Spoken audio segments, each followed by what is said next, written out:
আপনারা দেখছেন দাঁতন শেওড়া গাছ। এই দাঁতন শেওড়া গাছে কী কাজ হয় আপনাদেরকে বলছি।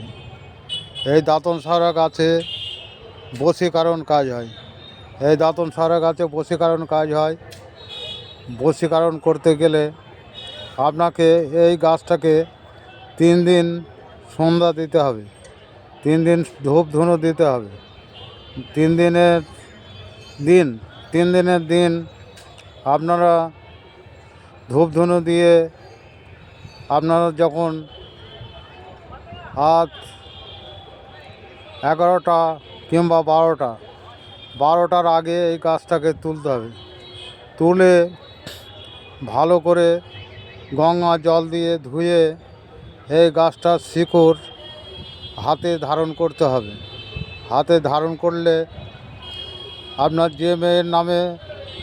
যে মেয়েকে আপনারা বশীকরণ করবেন সেই মেয়ের নাম লাগবে আর তার মার নাম লাগবে। এই দুজনার নাম দিয়ে গাছটাকে এক নিঃশ্বাসে টেনে তুলতে হবে। তুলে নিয়ে ওই গাছের শেকড় ওই আত্রেই 1 ইঞ্চি পরিমাণ হাতে বাঁধতে হবে তার নাম নিয়ে। দিয়ে তার সঙ্গে 3 দিন দেখা করতে হবে। 3 দিন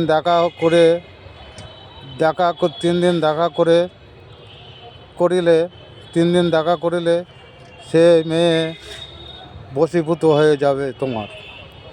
যে মেয়ে বশীভূত হয়ে যাবে তাকে কোনো খারাপ কাজ করা যাবে না। তাকে তার সঙ্গে বিয়ে করতে হবে। তাহলে আপনারা যদি পারেন করবেন, না পারলে না করবেন।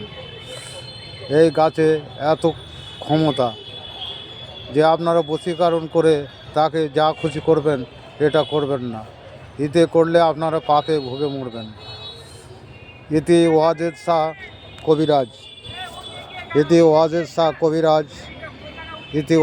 কবিরাজ, শান্তিপুর নতুন পাড়া, ঘরামিপাড়া লেন। আপনারা শেয়ার করবেন।